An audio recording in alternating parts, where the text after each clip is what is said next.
सुख संपत्ति जो मान रहे अपना अपना, गृह पुत्र कुटुंब सुख संपत्ति जो मान रहे अपना अपना, ये भी सपना कर गौर जरा, क्या ले जाए क्या है लाया। मत मान करो मत शान करो, ये जीवन दो दिन की माया। ये चांद उगा है उंजियारी, अंधियारी आए दो दिन में। ये चांद उगा है उंजियारी, अंधियारी आए दो दिन में। ये नीति अनादि इस जग की, वह जाएगा जो है आया। मत मान करो मत शान करो, ये जीवन दो दिन की माया। संसार है स्वार्थ का साथी, संसार है स्वार्थ का साथी, जो मान रहे अपना अपना। ये भी सपना कर गौर जरा, क्या ले जाए क्या है लाया। मत मान करो मत शान करो, ये जीवन दो दिन की माया। निसार बिना स्वर कष्ट भरे, निसार बिना स्वर कष्ट भरे, इस जग में है एक सार भजन। अभिलाष तजो अभिमान सभी, कर लो जो करने है आया। मत मान करो मत शान करो, ये जीवन दो दिन की माया। मत यौवन का अभिमान करो, जल बूंद ढले तेरी काया। ये जीवन है सपना जैसा, ये जीवन पानी का फेना। ये जीवन है सपना जैसा, ये जीवन पानी का फेना। ये जीवन है कड़वों से छड़क, ये जीवन जिमी तरु की छाया। मत मान करो मत शान करो, ये जीवन दो दिन की माया। मत यौवन का अभिमान करो, जल बूंद ढले तेरी काया। मत मान करो मत शान करो ये जीवन दो दिन की माया। बोलिए सद्गुरु देव की जय।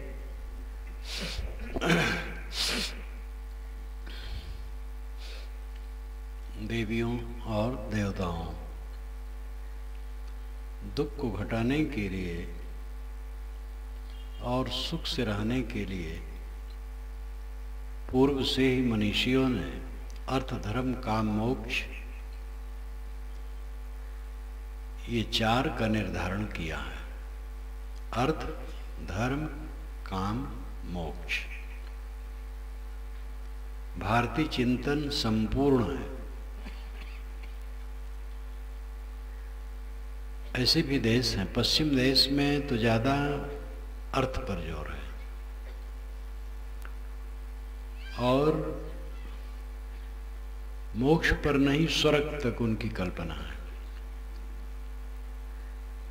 लेकिन स्वर्ग को यहां पर चार पुरुषार्थों में नहीं रखा गया है।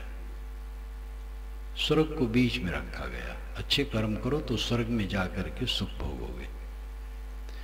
लेकिन छीड़ पुड़िए मृतलोके विसंत है, पुण्य छीड़ होगा फिर मृतलोक में आ जाना पड़ेगा। इसलिए स्वर्ग जीवन का लक्ष्य नहीं है, मोक्ष जीवन का लक्ष्य है। अर्थ, धर्म, काम, मोक्ष ये चार पुरुषार्थ हैं। पुरुषार्थ का अर्थ है पुरुष का प्रयोजन। पुरुष अर्थ पुरुषार्थ। पुरुष यानी आत्मा। पुर कहते आगे को, उष कहते जलाने को। पुरुष का अर्थ होता है जो आगे आगे ज्ञान प्रकाश करता रहे। पुर उष, पुर आगे, उष जलाना, आगे आगे ज्ञान प्रकाश करता रहे। ये जीव आगे आगे ज्ञान प्रकाश करता रहता है, इसलिए पुरुष है। और इसका अर्थ, प्रयोजन क्या है? अर्थ, धर्म, काम, मोक्ष। वास्तव में अर्थ और काम का जोड़ा है और धर्म और मोक्ष का जोड़ा है। हमारे जीवन में काम और मोक्ष ये दो हैं और उसके सहायक अर्थ और धर्म है। काम का मोटा मोटी अर्थ लोग यही मान लेते हैं, स्त्री पुरुष के संबंध जनित क्रिया को। वो तो एक छोटा अंश है गर्भाधान के लिए। काम का व्यापक अर्थ है संसार की इच्छा। संसार की इच्छा एक महत्व रखती है। इच्छा विहीन काम नहीं हो सकता है। देखो, ये इच्छा हुई है कार्यक्रम के लिए, पहले से शीलवती ने इसको मन में सोचा होगा, फिर प्रस्ताव रखा। इलाहाबाद से कार्यक्रम बनते समय वो कार्यक्रम बना और ये चल रहा है। इसके मूल में इच्छा है। खाने की इच्छा है, पीने की इच्छा है, मकान की इच्छा है, कपड़े की इच्छा है। जीवन में इच्छाएं बहुत होती हैं। उन इच्छाओं को लोग समझ नहीं पाते, उसमें उलझ जाते हैं। समझदारी यह है कि कौन सी इच्छा ठीक है, कौन सी इच्छा गलत है, ये समझे। इच्छा को काम कहते हैं। काम, काम धंधे को भी कहते हैं।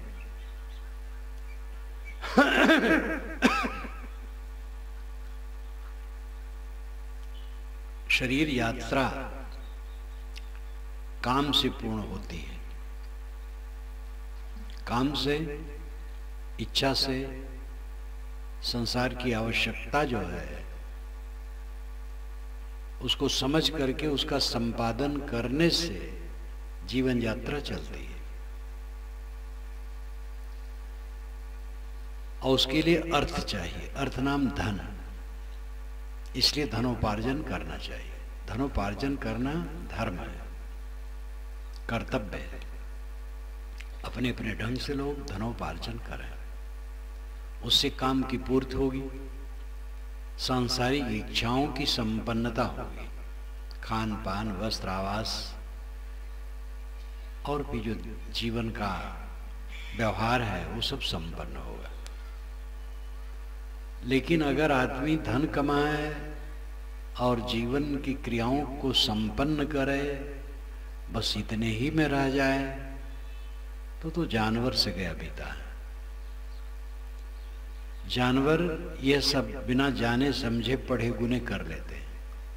सब जानवर पेट के लिए दौड़ धूप करके पेट भर लेते हैं, और सब जानवर प्रजनन कर लेते हैं, बच्चे पैदा कर लेते हैं, उनको पाल लेते हैं, और इन सब यात्राओं में उनको कोई बहुत परेशानी नहीं रहती, और आदमी इन्हीं में डूब जाता है।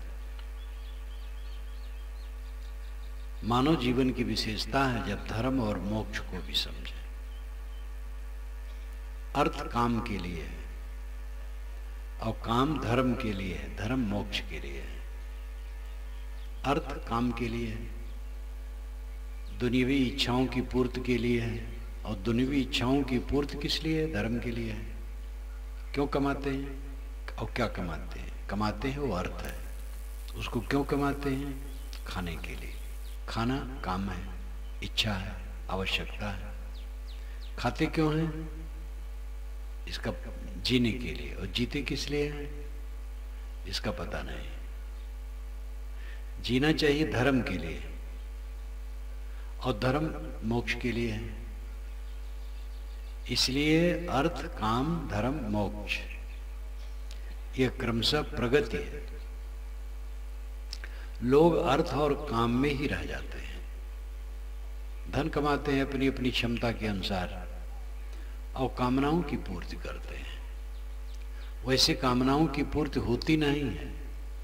जो विवेक पूर्वक कामनाएं हैं उनकी पूर्ति स्वयं होती है। खाने की इच्छा है, उसकी पूर्ति स्वाभाविक हो जाएगी। ठंडी लगी है, उसके निवारण के लिए स्वाभाविक प्रबंध हो जाएगा, हाथ पैर हिलाना मात्र है। और इसी प्रकार जीवन की समस्त आवश्यकताओं की पूर्ति स्वाभाविक होती रहती है। बस अपना कर्तव्य करते रहने की आवश्यकता होती है। धर्म का काम आगे बढ़ाना चाहिए। धर्म क्या है? संयम और शील। अपने पर संयम और दूसरे के लिए शील का बर्ताव। हिंदू धर्म है, इस्लाम धर्म है, जैन धर्म है, बौद्ध धर्म है, ईसाई धर्म है। ये धर्म नहीं, ये समाज है, परंपरा है, संप्रदाय है।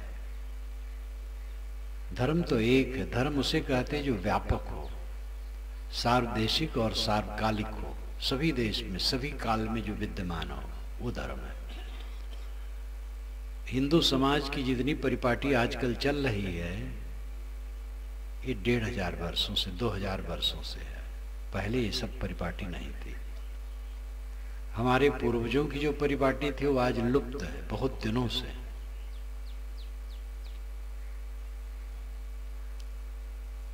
इस्लाम 1428 वर्षों से है और ईसाईयत 2000 वर्षों से है, बुद्धत्व 2500 वर्षों से है, जैनत्व भी ऐसे है, थोड़ा और पुराना है। तो ये सब धर्म नहीं है, ये तो समाज है, संप्रदाय है। धर्म एक है जो सर्वव्यापक है, वो है संयम और शील। राम राम हिंदू कहते हैं, मुसलमान अल्लाह अल्लाह कहते हैं। हिंदुओं में भी जो कृष्ण वाले हैं और राधा कृष्ण ज्यादा कहते हैं, शैव राधा कृष्ण और राम दोनों नहीं कहते हैं, शिव शिव कहते हैं। तो ये सब संप्रदाय की बात है। लेकिन धर्म क्या है?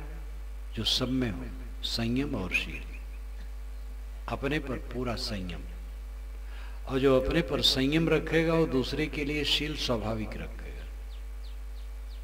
शील और संयम और शील का चोली दामन का ही संबंध नहीं है, गुणगुड़ी का संबंध है।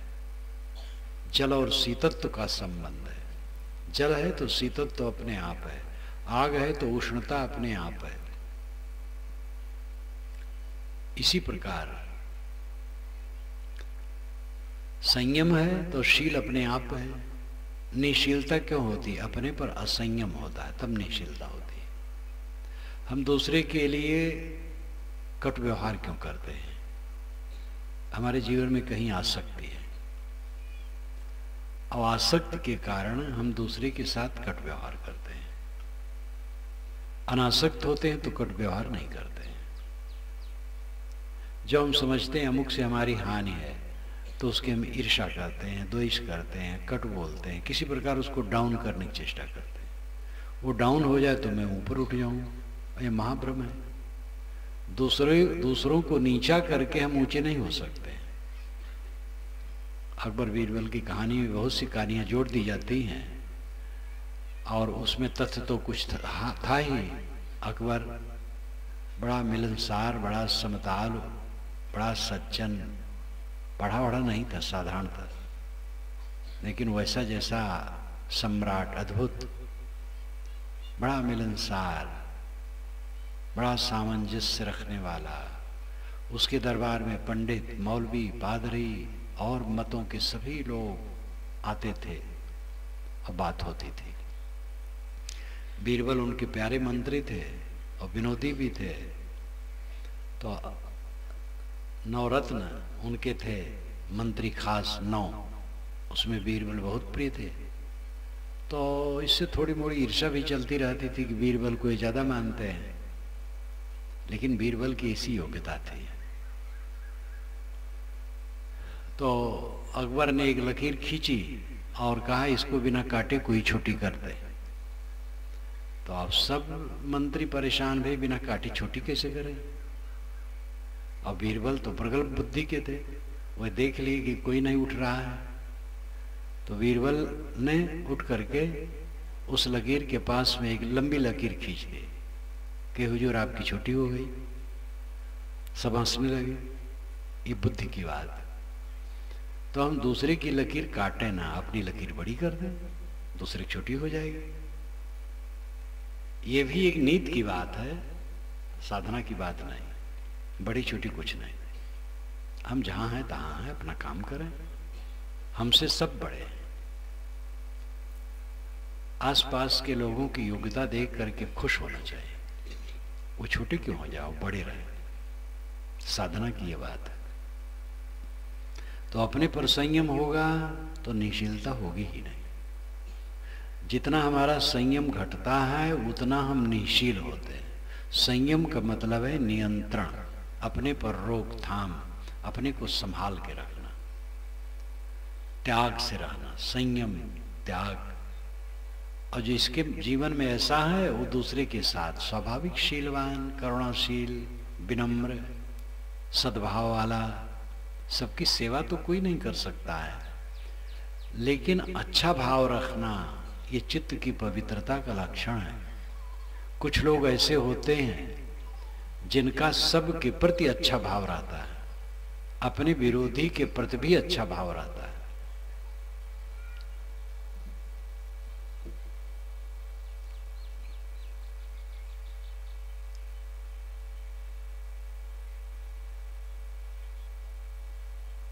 निर्मल मन में गंदगी आई नहीं सकती है।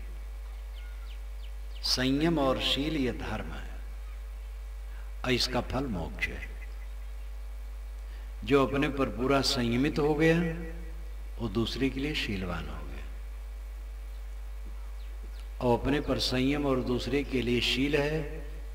अपने पर संयम है तो इसका मतलब आत्मस्थित है, दूसरे के लिए शील है इसका मतलब करुणा है मन में, हिंसा नहीं है। सत्य और अहिंसा ये दोनों जीवन में आ गए, बस मोक्ष। सत्य स्वरूप स्थित है और शील अहिंसा है। दया रूप थिर पद रहे सो पारक पहचान, ये बीजक के पाठफल में कहा गया है। दया रूप थिर पद रहे, अपने पद में स्थिर रहे और दया रूप रहे, दूसरे के लिए समताशील का बर्ताव करे, बस मोक्ष है। मोक्ष में हिंसा और आसक्ति यही दो रोड़े हैं, विषयासक्ति और हिंसा, ये दोनों जुड़वा हैं। जितना आदमी विषयासक्त होगा उतना हिंसक होगा, जितना सांसारिक कामनाओं वाला होगा उतना क्रूर होगा। मात्रा जितनी कामना की बढ़ेगी क्रूरता उतनी बढ़ेगी। और कामना की मात्रा जितनी घटेगी क्रूरता घटेगी। जब कामनाएं पूरी शून्य हो जाएंगी तो क्रूरता शून्य हो जाएगी और शील आ जाएगा।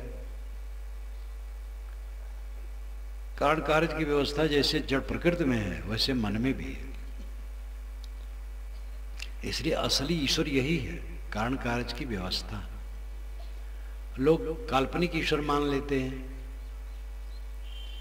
और वो उसमें सुविधा समझते हैं। एक ईश्वर है जिसको लड्डू चढ़ा दो और उसका कीर्तन कर दो तो पाप काट जाएगा, और रिद्धि सिद्धि दे देगा। ऐसा ईश्वर कहीं नहीं। ईश्वर है नियम, सर्वत्र नियम है। भोजन ज्यादा करोगे तो पेट खराब होगा, उसका नियम है। बहुत कम करोगे उससे भी स्वास्थ्य कमजोर होगा। संतुलित करोगे तो बढ़िया स्वास्थ्य रहेगा। नियम कंप्यूटर की तरह है। कंप्यूटर में जो डालो वही निकल आएगा। कंप्यूटर बिगड़ सकता है लेकिन ये मन का कंप्यूटर नहीं बिगड़ता है। जैसा करो वैसा भरो। नियम सर्वत्र व्याप्त है। नियम से पानी बरसता है। प्रकृति के अपने नियम से पानी बरसता है। किसी की प्रार्थना करने से नहीं बरसता है, हवन करने से नहीं बरसता है। हवन और प्रार्थना करने से बरसता है, ये अंधविश्वास है। क्योंकि पानी बरसने के जितने घटक हैं वही जड़ है, उनको कोई ज्ञान नहीं, स्वाभाविक उनमें क्रिया है। आग जलती है, अगर घर में आग लग जाए, कोई प्रार्थना करे हे अग्निदेव आप शांत हो जाओ, तो भोलापन है। आग को कोई ज्ञान नहीं है। पानी डालो, धूल डालो, बुझे। प्रार्थना करोगे और कहीं घी अच्छत डालो, क्योंकि हवन कर दो, अग्नि देवता को संतुष्ट कर दो तो और असंतुष्ट हो जाएंगे और जलेगा। बाढ़ आवे तो अपना बुरिया बिस्तर लेकर के भागो, और बुरिया बिस्तर न ले पाओ तो जान बचा के भागो।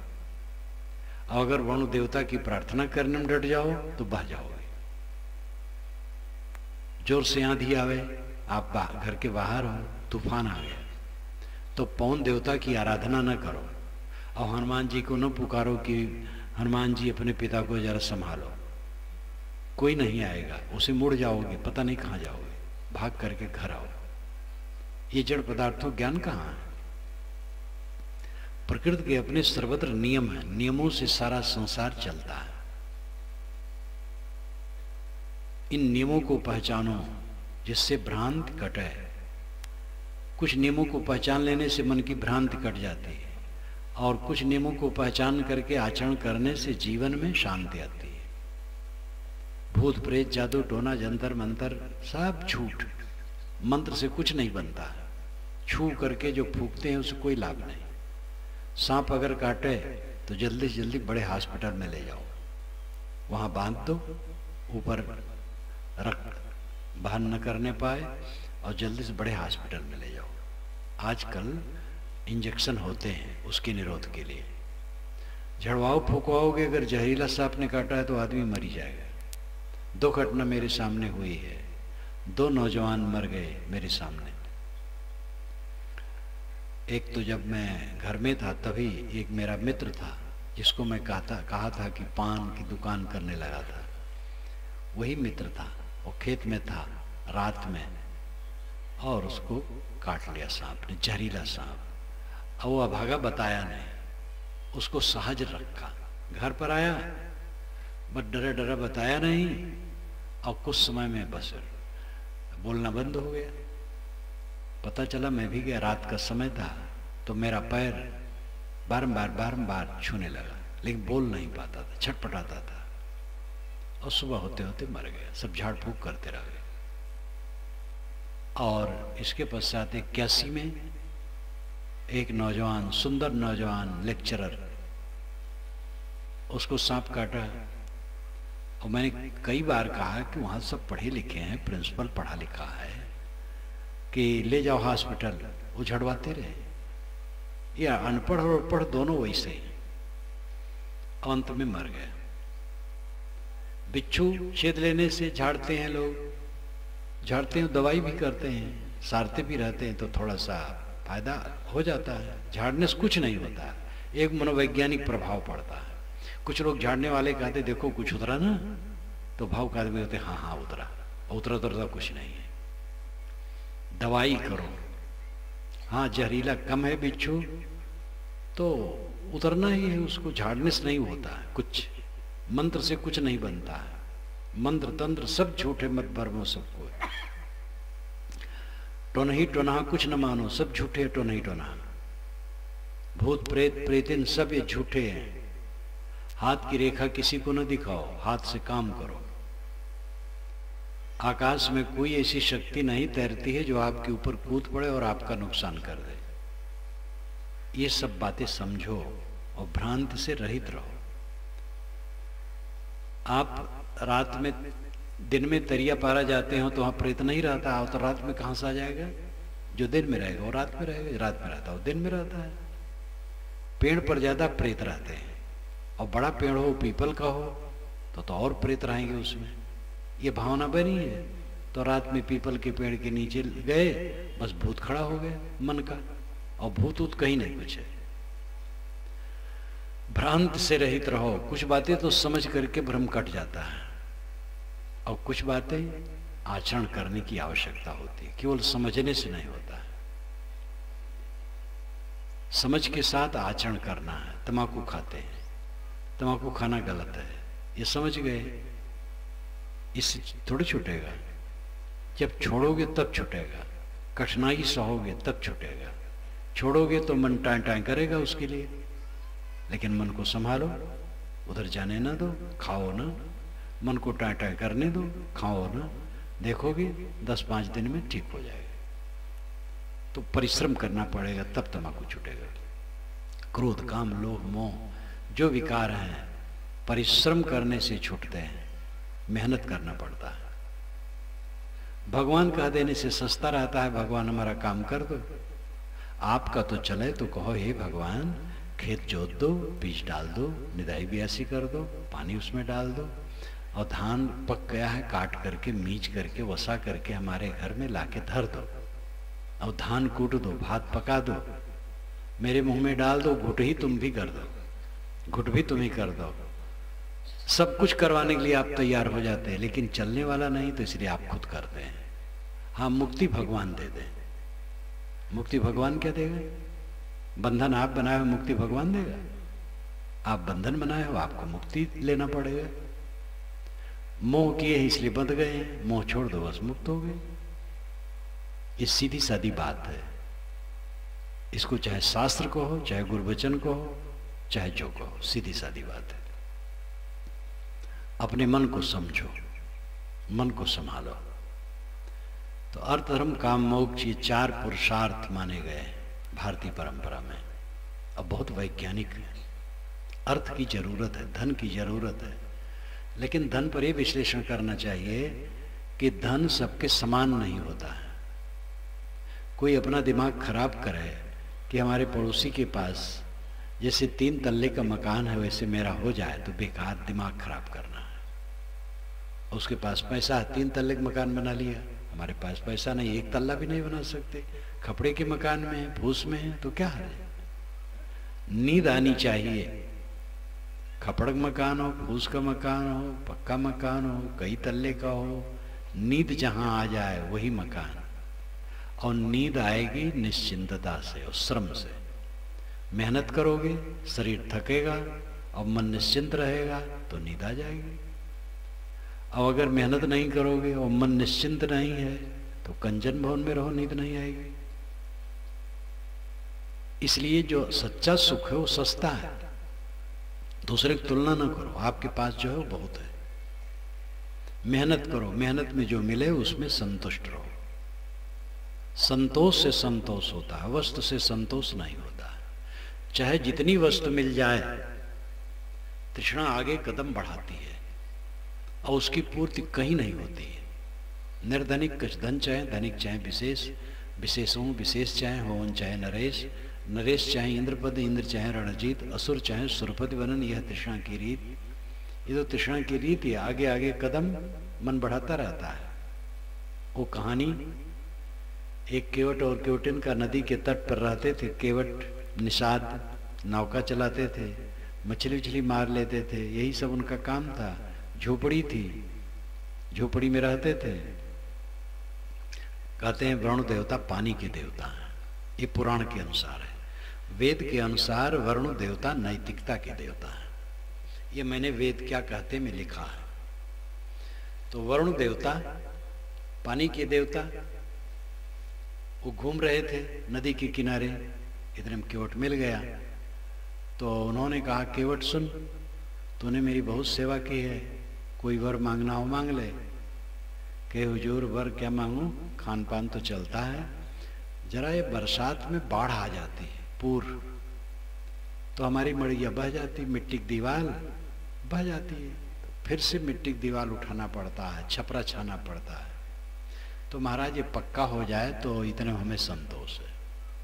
तो उन्होंने आशीर्वाद दिया, पक्का पुख्ता मकान हो गया। उसकी पत्नी गई थी कंडा बीनने खेत में, कंडा बीन के आई तो कहा मकान हमारा कहाँ गया, किसका मकान है? तो बताया।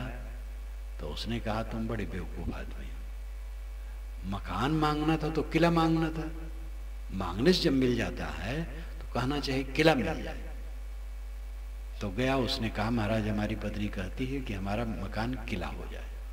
तो किला हो गया, 1-2 किलोमीटर में लंबा चौड़ा प्रकोटा, बड़े बड़े भवन अंदर। तो उसकी पत्नी ने कहा बतलाओ किला किसके होता? कहे राजा के। कहे राज भी मांगा कि नहीं? कहे राज तो नहीं मांगा। तब कहे मैं तुम्हें एक एक बात क्या समझाऊं, जाओ राज मांगो।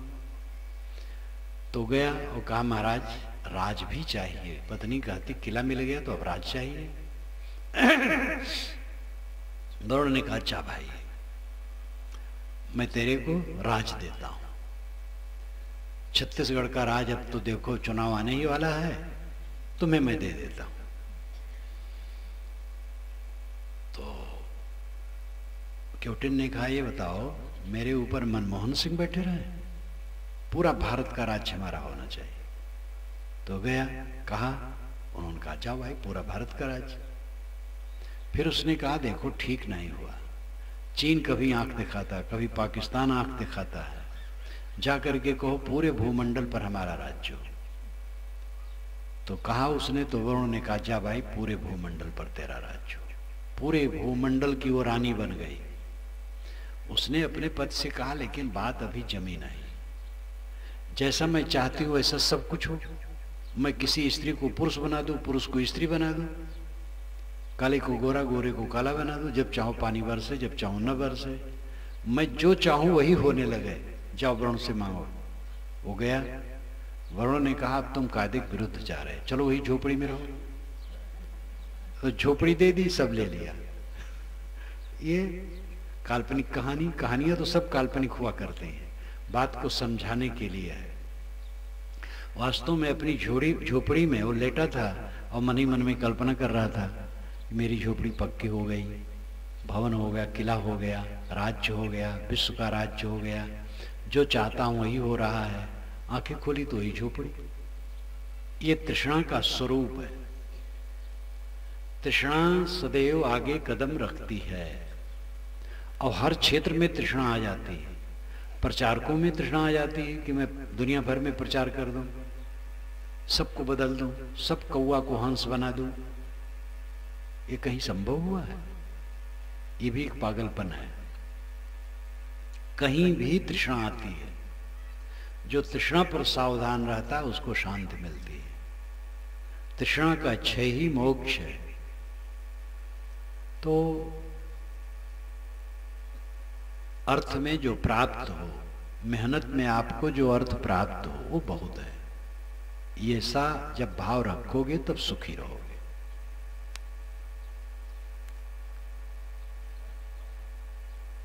कामनाएं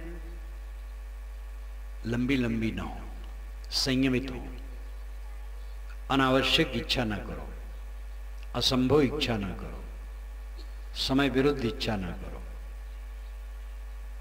विवेक से जियो।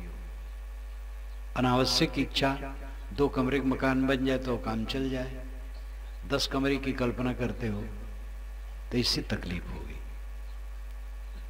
शरीर 70 वर्ष का है, कल्पना करते हो 20 वर्ष का हो जाए, यह संभव कल्पना है। या आकाश में सोने का मकान बन जाए, यह संभव कल्पना है। समय की विरुद्ध कल्पना, जो साल भर के बाद करना, आज ही से कल्पना कर करके चित्त खराब करना। ट्रेन पर बैठना है 10 दिन के बाद, अब मन में धुने हैं कि ट्रेन पर बैठ पाएंगे कि नहीं, ऐसा ना हो भीड़ हो और बैठ न पाए, रात दिन उसी में चिंतित हैं। ये बेसमझ की बात है। ट्रेन पर प्राय लोग बैठ लेते हैं, कभी कभार ऐसा हो सकता छूट जाए, नहीं छूटता नहीं, नाहक में लोग कल्पना करते हैं। इसलिए निरर्थक कल्पना न करो, अनावश्यक कल्पना न करो, जिसकी आवश्यकता नहीं उसकी कल्पना न करो, और असंभव कल्पना न करो, समय विरुद्ध कल्पना न करो। संयम से अपनी इच्छा को संयमित रखो। जो अपनी इच्छा पर रोक लगाना जानता है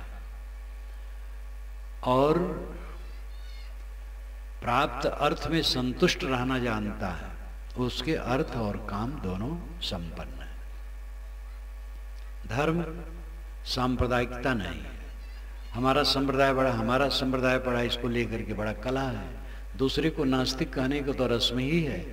हर संप्रदाय वाला मानता है हमारे ही मत से स्वर्ग और मोक्ष मिलेगा, दूसरे से नहीं मिलेगा। ये पागलपन है। स्वर्ग मोक्ष अपने परिश्रम का परिणाम है। स्वर्ग है वर्तमान में प्रसन्न रहना, मोक्ष है मोह मिट जाना। ये दोनों अपने परिश्रम से होगा। साधु गुरु इसमें सहायक है, सज्जन सहायक है। सज्जनों की संगत करो, साधु गुरु की शरण में जाओ, संगत करो, उनके विचार सुनो, ग्रंथ पढ़ो, मनन करो, ये सब सहायक है, लेकिन करना खुद पड़ेगा।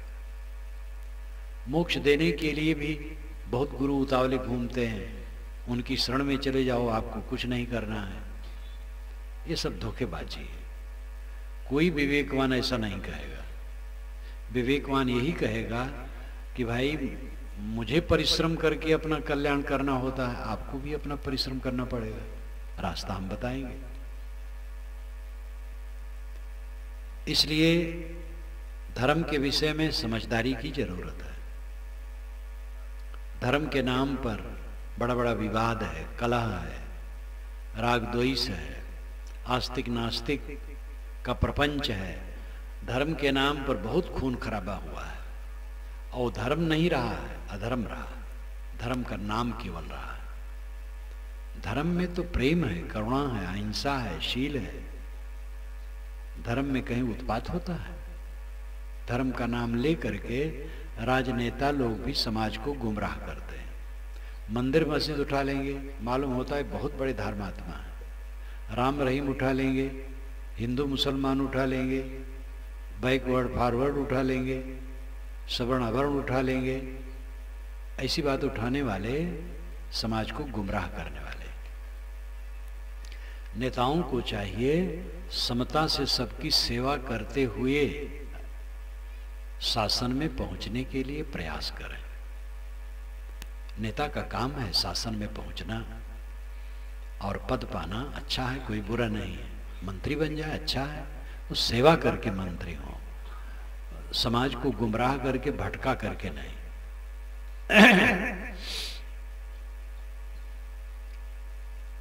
धर्म संयम और शील है। भिन्न भिन्न संप्रदाय होते हैं, उनके कुछ नियम होते हैं और उन नियमों के अनुसार चलना उनका कर्तव्य है और दूसरे के नियमों का आदर करना कर्तव्य है।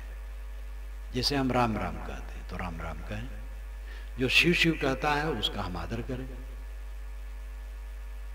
उससे हम मजबूर से करें कि तुम भी शिव शिव राम राम कहो, ये तो गलत बात है।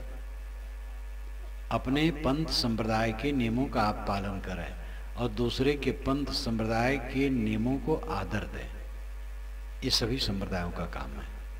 और धर्म का तत्व व्यापक है, वो लौकिक मर्यादा के अंदर नहीं है, वो पाठ पूजा के अंदर नहीं है, वो नाम रूप के अंदर नहीं है।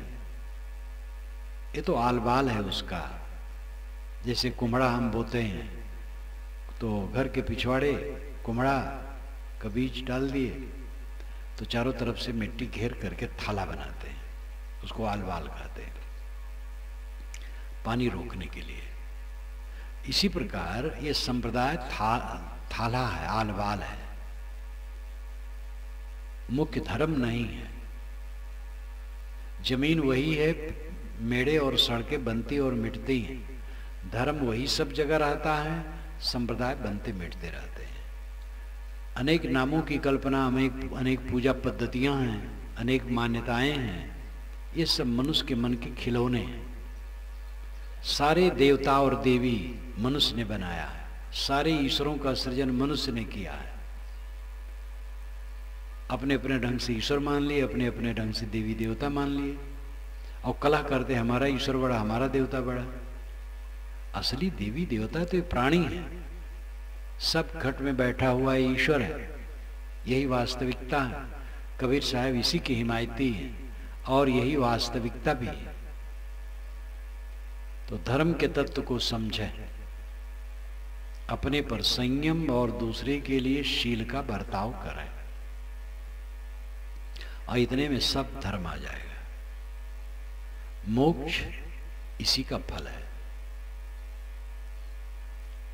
जो कुछ हम व्यवहार करते वो क्षणिक है, जो कुछ देखते सुनते हैं सोचते हैं वो क्षणिक है।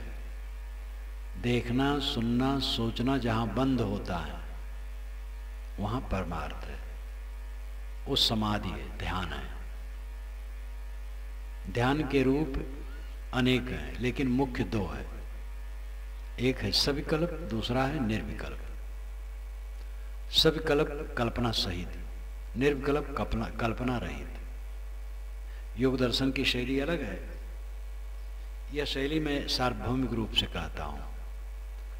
तो निर्विकल्प सविकल्प, सविकल्प यानी कल्पना के सहित ध्यान, गुरु का ध्यान करते हैं, किसी संत का ध्यान करते हैं, सविकल्प ध्यान है। ज्योति का, नाद का, बिंदु का, शब्द का ध्यान करते हैं, इसको योग दर्शन में संप्रज्ञात कहा जाता है, जाना हुआ। जब हम गुरु का ध्यान करते हैं तो गुरु का चित्र हम जानते हैं, ज्योति का ध्यान करते हैं तो ज्योति को हम देखते हैं और उसको जानते हैं, शब्द का ध्यान करते हैं तो शब्द को हम जानते हैं। इसको संप्रज्ञात कहते हैं योग दर्शन में। मन को ठहराने का एक खूंटा गाड़ना, ये आरंभिक ध्यान है। चाहे किसी महापुरुष का चित्र, चाहे शब्द, चाहे नाद, चाहे बिंदु, चाहे ज्योति, किसी में मन को ठहराने की प्रक्रिया, ये आरंभिक साधना है। अंतिम साधना है संकल्पों का त्याग, कुछ न सोचना। संकल्प शून्य हो गया, निर्विकल्प हो गया, ये अंतिम समाधि है। लेकिन ये उच्चतम है, ये तत्काल नहीं होता है। साधना करते करते कभी कभी ये थोड़ा थोड़ा होता है, और जब साधना पूरी हो जाती है तब तो ऐसी अवस्था आ जाती है कि साधक बैठता है जब तक चाहे निर्विकल्प शांत सुबस मन। इसी को कहते मन पूरा सुबस हो जाना। मन को पकड़ लीजिए भाई, मन को पकड़ लीजिए साधो। ये काल्पनिक नहीं है, सच्चाई है। लेकिन आदमी तो एक क्षण भी उसका मन स्थिर नहीं होता, इस चीज को समझे भी क्या, काम ही नहीं करता है।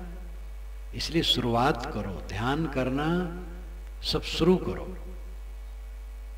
ध्यान करो। ध्यान क्या है नाम की पुस्तक एक मेरी छोटी सी है, उसको रखो और 50 बार उसको पढ़ डालो, तो आपको श्रद्धा जमेगी ध्यान में। और ध्यान की तैयारी के लिए उसमें बातें बताई गई। जितना भी अध्ययन से ही आपके जीवन में परिवर्तन आएगा, क्योंकि वैसा मन बनेगा। तो कुछ खान पान में संयम करोगे। जब आप धान का बीज डालते हैं तो ऐसे नहीं डाल देते हैं। जहां हम लोग बैठे हैं धान बो दिया जाए तो कुछ होगा? कुछ नहीं होगा। उसके लिए खेत बनाया जाता है, उर्वरा शक्ति उसमें आती है, योग्यता होती है, समय होता है, तब बीज डाला जाता है। तब वो अंकुरित होते हैं तो बढ़ते हैं और फलते फूलते हैं। इसी प्रकार खान पान व्यवहार बर्ताव जब सब संतुलित होता है तब ध्यान लगता है। रजोगुणी भोजन करते हैं, ध्यान क्या लगेगा? गरम मसाले, मिर्च, अधिक नमक, अधिक खटाई मिठाई, अधिक उत्तेजक पदार्थ, खूब जम जम करके खाना गले तक, ऐसा आदमी कहीं ध्यान कर पाएगा? सादा खाओ, सुपाच्य खाओ, पानी में पका भोजन करो। रोटी पानी में पकता है, आटा में पानी डाल करके गूंथ करके सेक लिया जाता है। भात पानी में पकता है, दाल पानी में पकती है, सब्जी में पानी स्वयं होता है, जिसमें नहीं होता तो पानी डाल के पका लिया जाता है। तो भोज्य पदार्थ पानी में पका हो वो पाचक होता है और स्वास्थ्यकर होता है और सात्विक भावना उत्पन्न करता है। सात्विक भोजन करो, जल्दी पचने वाला भोजन सात्विक भोजन होता है। और कम खाओ, कुछ कम खाओ, सब समय लड़ाई झगड़ा ना करो। जो विवादी होगा वो ध्यान नहीं कर पाएगा। कलह प्रिय जो होगा, लगा बझाव करने वाला, झगड़ा करने वाला, बिला हेतु ही झगड़ा को उत्पन्न कर देने वाला, ऐसी मनोवृत्ति वाला ध्यान नहीं कर सकता है। हेतु पड़ने पर भी झगड़ा न करना। कोई हमें गाली दिया तो भी हम झगड़ा नहीं करते, तब ध्यान लगेगा। वो तो वैसा ही हुआ, तू मत हो बयान, वो निर्गुणिया तय गुणवंता मत एक में शान। साहब कहते वो तो वैसा हुआ, तो क्यों ज्ञानी बन रहा है? वो निर्गुणी है तो गुणवान है, तो दोनों को एक में क्यों मिला देता है? जो बचा बचा करके चलेगा, अपने मन को उलझाएगा नहीं, वो ध्यान कर पाएगा। राग द्वेष में उलझाएगा तो ध्यान नहीं कर पाएगा। सहन करने वाला, क्षमा करने वाला, गम खाने वाला, विवाद से रहित रहने वाला, दुनिया की इच्छा जीतने वाला, बहुत बड़ी लंबी लंबी इच्छा रखोगे तो ध्यान नहीं कर पाओगे। दुनिया की उपलब्धि की बड़ी कामना है तो ध्यान में नहीं प्रवेश होगा। ध्यान में वो प्रवेश करेगा कि अपने जीवन का सहज व्यवहार करता है। खान पान मिल गया बस बहुत है, कोई लालसा नहीं है दुनिया के चाकचिक का, तब वो ध्यान में प्रवेश करेगा। और दुनिया की बहुत बहुत लालसाएं जो रखेगा वो क्या ध्यान में प्रवेश करेगा? कुछ छोड़ने से तब कुछ मिलता है। बाहर की सारी चीजों को बटोर करके तो आप ध्यान में जाना चाहते हो। अगर ध्यान में जाना चाहो तो दुनिया की लालसाओं को घटाओ, संयमित भोजन करो, विवाद से रहित रहो, कलह न करो, कोई ऊंच नीच कह दे उसको सह लो, समता रखो, तब मानसिक भूमिका ऐसी बनेगी कि बैठोगे तो थोड़ा वो स्थिर होगा। जब अपने मन को स्वयं उद्गारे हो, दुनिया की तमाम लालसाएं हैं, सांप की तरह मन फनफनाता है, तनिक तनिक बात में भड़क भड़क करके क्रोध और कटुवचन कहते हो, लोभ मोह रखते हो, तो ध्यान में कैसे जाओगे? इसलिए ध्यान में पहुंचने के लिए उसकी भूमिका बनाना है। खान पान व्यवहार बर्ताव वाणी विचार सब में संतुलन समता समरसता जो रखेगा वो ध्यान में प्रवेश करेगा। और फिर अभ्यास, रोज बैठो अकेले में, शुरू करो अभ्यास। किसी संत गुरु किसी महापुरुष में आपको अधिक श्रद्धा, उन्हीं के चित्र मन में लेकर के करो ध्यान, कोई बात नहीं। आंखें बंद करो, बंद आंखों में अंधकार प्रकाश ज्योति जो दिखाई दे उसी में मन को ठहराओ। कुछ लोग शब्द सुनते हैं कान बंद करके, उसी में मन ठहराओ। सांस पर मन ठहराओ, सांस अपने आप आती जाती है, उसी पर मन ठहराओ। एक बिंदु की कल्पना कर ली, उसी में मन ठहराते हैं। कहीं कोई खूंटा गाड़ो और उसमें मन बांधो, ये आरंभिक साधना है।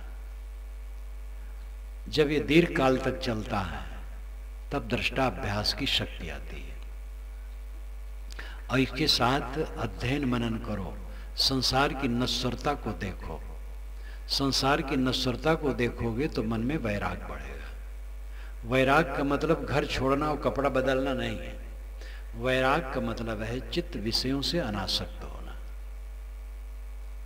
तो जितना चित्त अनासक्त होगा और अभ्यास बढ़ेगा उतना ध्यान लगेगा। जब इस प्रकार प्रगति होगी तब दृष्टा अभ्यास करना चाहिए, देखने का अभ्यास। जैसे नदी के किनारे आदमी बैठा है, नदी की तरंगे आती और जाती, वो देखता है, उसमें बहता नहीं। इसी प्रकार मन में संकल्प आते हैं जाते हैं, उसमें बहता नहीं, देखता है सावधानी से। ख्याल आया गुरु पहुंच गए, बाजार में कपड़ा खरीद रहे हैं,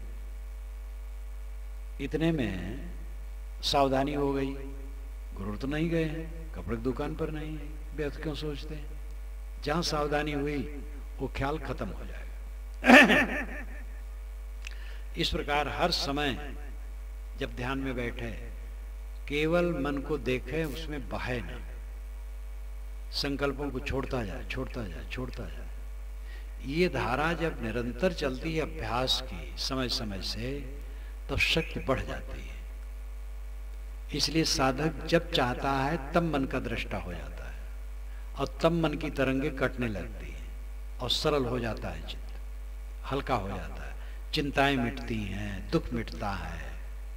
मन में तमाम कल्पना करके ही तो लोग चिंतित होते, बिला सिर पैर की बात दिमाग में उठा ली और सोचते चले जा रहे हैं। 10 बरस पुरानी घटना, 50 बरस पुरानी घटना, 100 बरस का आदमी 90 बरस पुरानी घटना याद करके उसी में पच रहा है। ऐसी ऐसी घटना में लोग घंटों घंटों सोचते रहते हैं, जिसका पूरा दृश्य लुप्त है। जिन मनुष्यों के संबंध में वो घटना घटी थी, वो सब मनुष्य मर गए और कुछ नहीं, और उसको ले करके नया ताजा की तरह करके दिमाग बोझिल बना है। ये सब मन का पागलपन है। हर मनुष्य में पागलपन है, अपने पागलपन को समझता वही पागलपन को घटाता है। तो साक्षी भाव, दृष्टा भाव में इस प्रकार वर्तमान करते करते मन काफी सुबस होता है, और जब पूर्ण अनासक्त चित्त में हो जाती है चारों तरफ से और अभ्यास बढ़ जाता है, तब साधक जब चाहता है संकल्पहीन होकर बैठ जाता है। बैठे रहे, लेटे रहे, चलते चलते तो संकल्पहीन कोई नहीं हो सकता है, काम करते करते नहीं हो सकता, विकार रहित रह सकता है। संकल्पहीन होने के लिए स्थिर होना चाहिए। वो बैठे बैठे भी, लेटे लेटे भी हो सकता है, नींद ना आनी चाहिए, बस संकल्पहीन हो जाएगा। मन को आज्ञा दे देगा, शांत हो जाओ, शांत हो जाएगा, कुछ नहीं सोचेगा। ये शक्ति साधक में आ जाती है। इसको निर्विकल्प समाधि कहते हैं, कल्पना शून्य अवस्था। और ये मोक्ष की वानगी है।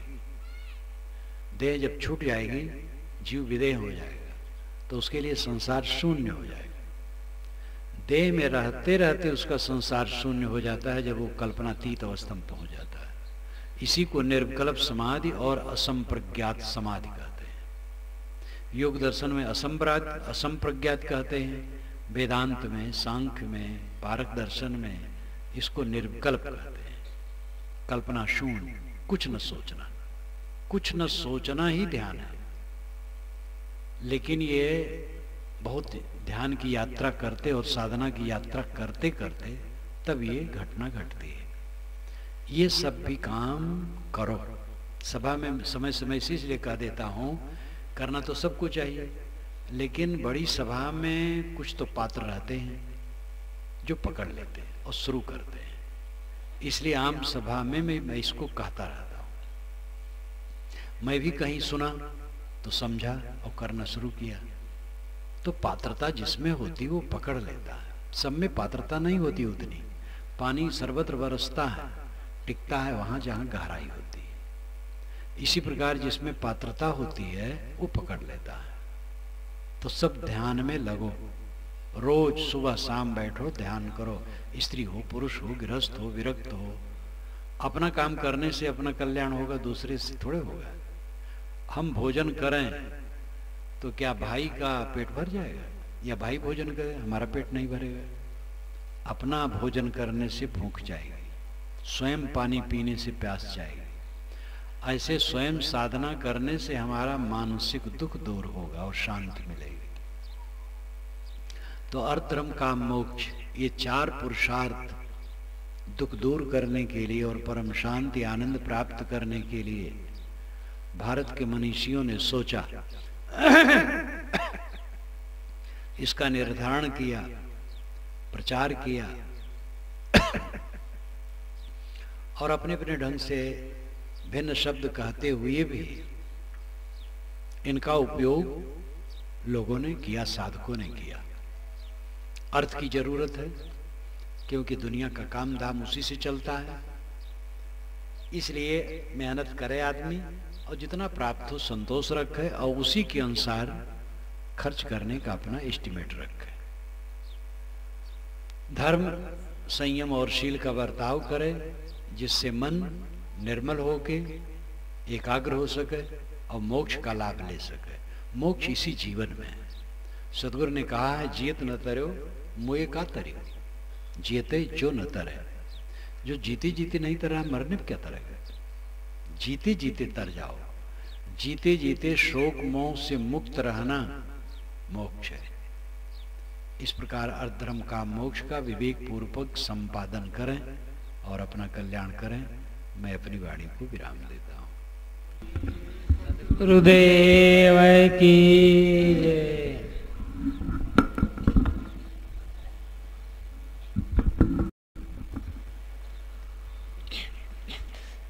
त्रिदिवसीय सत्संग कार्यक्रम का